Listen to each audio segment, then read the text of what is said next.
Hey everybody, I am still here scraping off the paint from the same war track that I was the last time I had one of these little videos. I've gotten the paint off of basically this much here. This one I'm not going to worry too much about the paint that's in here. This is just flat surfaces and stuff like that, so when I put paint back over it, it's not going to be too much of a big deal. Working on the second track piece. These things are a bitch to clean, but it has to be done. After all this is finished, it should be probably by the end of this week, maybe by, yeah, I don't know about the end of the weekend, but end of the week I should have this done. And then I've got to sand it to smooth out all of the little scratch marks and stuff you make when you're scraping this stuff off. And then I guess I gotta work on, one of the guys, two of the guys to go in it. And then once that's done, I guess I can put it back together and then start on another one. So by the end of this year, I should have all the paint off these and rebuilt. Makes me kind of want to build something new rather than deal with something old. Considering I still haven't figured out how I want to paint these. Yeah. Should probably figure that out before I go any further. But this is another little video on the new rules. I got my rule book and I've started reading through it. In the last video, I was kind of thinking that everybody would be sticking with the put everybody in a transport and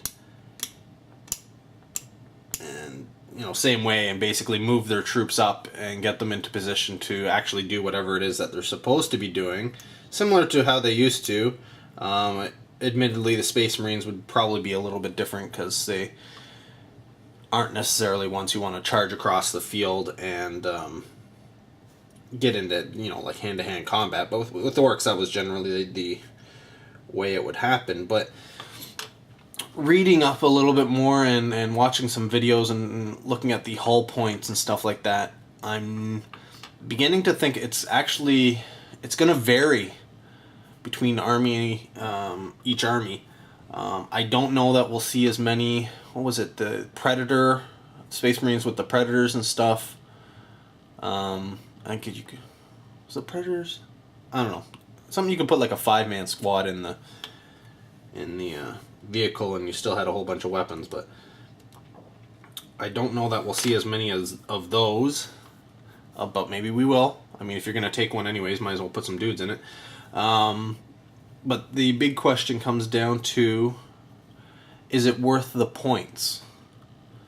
For an orc player, you have your trucks.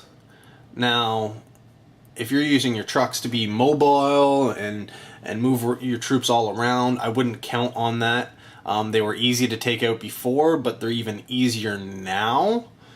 So with that being said, I have a feeling that short of putting a small group of guys, maybe some shooter boys in there, and trying to make a beeline towards an objective or something, the trucks aren't going to be quite as valuable as they used to. It doesn't mean that you won't use them. They're pretty cheap.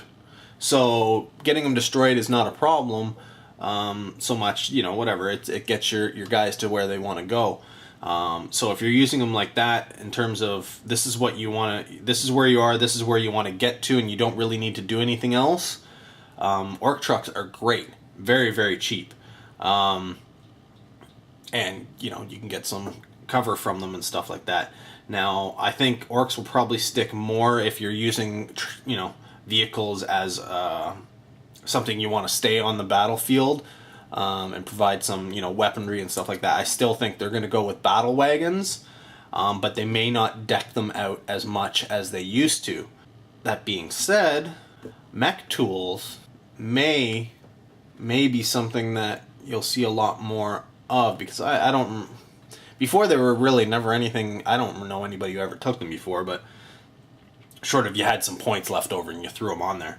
But now, I'd be I think I'd want all of my mech boys to have mech tools if they're going to be in a unit in a transport. Because short of, you know, armies that are throwing down a massive amounts of fire, it's quite likely that you'll be able to get some of those hull points back before, you know, and basically get your vehicle to last that little bit longer. Especially, I mean, if you got a big mech with KFF in there, that'll probably help out a lot. I'm still not too keen on the assaulting. Even looking at all the videos I've seen, I don't know. Too many of the guys I've seen, you move forward, you're slogging across, you lose a bunch of boys, you get into a point where you finally, you know, you wog, you get to that point where you can assault, and he overwatches, you lose a whole bunch more guys. I've seen enough footage of people not being able to make their assault roll, you know, double twos, double ones, basically 6 or less, and you're averaging 7. So 7 is where you're thinking safe charge range, even though I still say stick within the old rules of 6. But play it by ear, you never know. And so I've seen enough assault fails online and in games and such like that it kind of scares me to actually want to play an army that kind of concentrates on that, simply because the next turn, basically what usually ends up happening is the other team, if depending on what kind of weapons they have, will either just all out shoot at that, you know, the boys unit or whatever, the assaulting unit, and either wipe them out or get them down to a point where they have to flee, or they move back and, you know, basically open up that distance. And though you usually don't fail a secondary assault roll because you can get, you know, pretty close at that point, it's the fact that they move back, they take their shots, you still have an overwatch coming after that. So most of the groups, I mean, by this point you've been whittled down. You're probably at 25% by this point just from shooting, trying to get to the unit you're getting to. That's being conservative. I mean, you're probably less than that. That you're really not even an effective group of troops anymore. For the troops that can move in and out of cover without any penalties and stuff, yes, I think assaulting for them will probably work a lot better than your regular troop choices. But yeah, I don't know. I'm still not seeing the benefit, short of being, you know, say in a battle wagon or a big transport where you can get enough guys in there, get up to a point.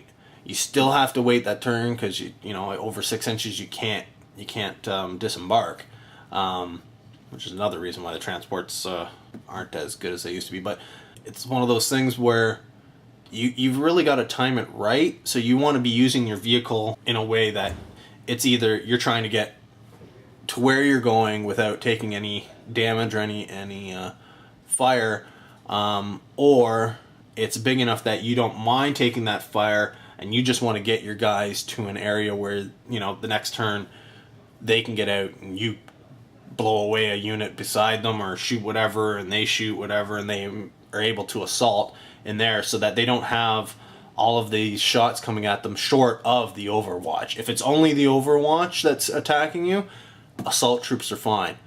If you can play the game and you have a strategy where you can get your troops to where they need to go before they take any fire and you just have to deal with the overwatch, hey, that's great. That's fine. The only players that will really have to worry about that are those trying to attack orc ludas or even shooter boys and stuff like that, because if you're assaulting them, if they overwatch you, man, you're getting, it's only one point on the dice less than what it was before anyways. So in that sense, it's practically almost as if they weren't on Overwatch. And not that they have super duper crazy weapons, and not that they're going to hit a lot, but they roll a lot of dice because there's going to be a lot of guys there. And if it's Ludas and they roll high, dude, you could be having a crap load of really strong hits coming at you, which for some armies, that could make it so that your assault fails, even against orcs. So really, what was the point of this? I'm not saying anything you don't already know, right? The point of this is I'm still trying to figure out how to play my army. Oh, man.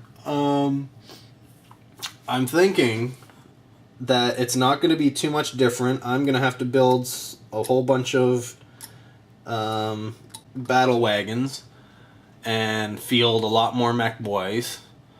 I may do knob bikers. I don't have knob bike. In fact, I don't have very many bikers. I have bikers, but I haven't built any.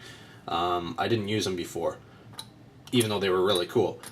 Yeah, I used to be more in numbers, so I have some trucks for mobility and have a large amount of boys with some Ludas basically doing covering fire. That was the way I used to play the army. And so, yeah, I think it's going to be going towards what I had originally thought, which was battle wagons. I was originally going to be going like 6 battle wagons or something like that. But I think I'm going to scale that down simply because of the point costs involved. I may go to 3 or 4 and then use the extra points to do up some flyers.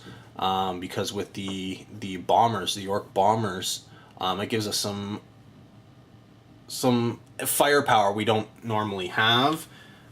With some higher strength weapons. Now, I haven't played flyers before, and I haven't been watching a lot of the flyers, and I haven't even gotten to the rules on the flyers just yet. So, I think they were in a White Dwarf, weren't they?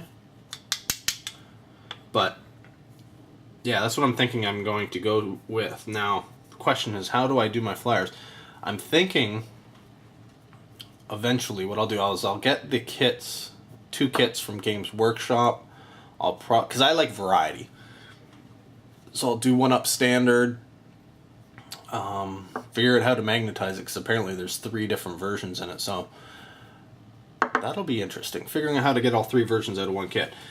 And doing up the 2 there. And then I will probably get the 2 Forge World. One's a fighter bomb and one's a fighter. And use those 2, and then I think there's a couple of other companies out there that are doing up orc flyers and stuff. So if I get a couple of those and such, that'll give me probably about 4 or 5 different orc flyers that I can use, just in case, you know, if we're doing an apocalypse-sized army, I would probably like to have probably at least 5 flyers if I'm doing apocalypse, you know, and some snoppas.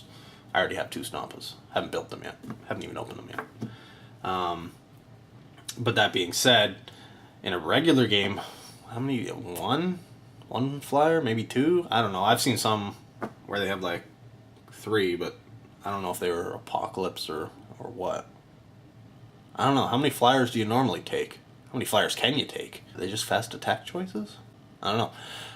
Again, a rule I'm eventually going to have to read, but here's what I'm thinking for the orcs, and let me know if I'm wrong. You got your Ludas.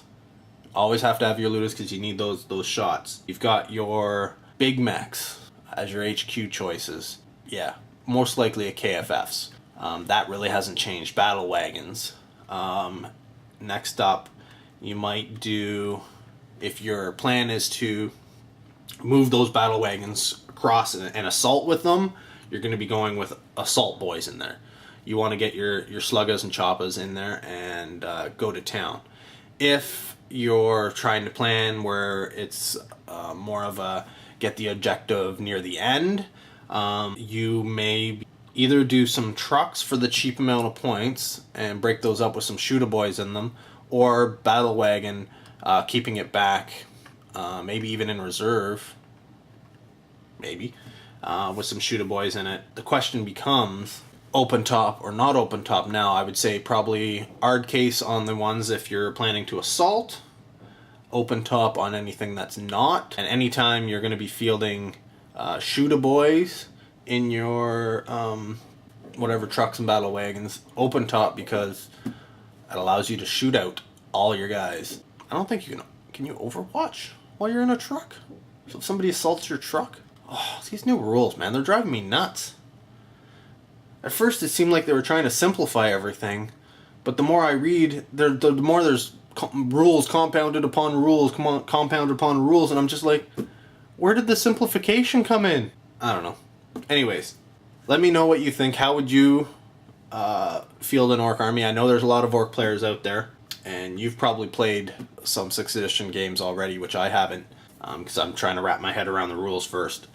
And so, yeah, let me know what you think is the way to go, because I'm pretty sure everybody's in the same boat right now in terms of their armies and how they want to field them. Everybody's experimenting right now to see how things work. And you know what? That's part of releasing a new edition. It gets everybody who's sort of stuck in a rut and figured out the best possible combination for their army to have to mix things up and start over again.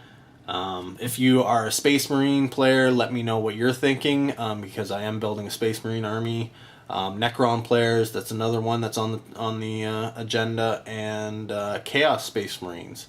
That's going to be a big project. I think my Space Marine army is going to be the next one I build up, because it's kind of, they're the easiest ones to do. Just build them and paint them. They're not that hard. Necrons are going to be a lot of work. I know what you're thinking. Necrons are the easiest things to paint. It's not the painting that's going to be the problem. It's what I'm going to be doing to the minis. That's going to be the interesting thing. So stay tuned for that. That's going to be a couple years down the road. And so as long as YouTube's still around, you're going to be able to see what I do with those babies. And then, yeah, Chaos Space Marines, that's going to be a lot of conversion work. That'll be the only thing with the Space Marines. Let the cat out of the bag. I'm planning on building my Chaos Space Marine vehicles out of regular Space Marine vehicles, but magnetizing the regular Space Marine vehicles so that they work for both armies. So it's either a Space Marine vehicle or a Chaos Space Marine vehicle, depending on what I stick on it with magnets. Simply because doing two, like, I want to do an entire huge chapter of Space Marines eventually, and, you know, build up to it until the day I die. I will have an entire room full of Space Marines. Yeah. I'm going to get in White Dwarf somehow. I think that's the only way it's going to happen. I'm not a good enough painter to win one of those dang trophy demon things.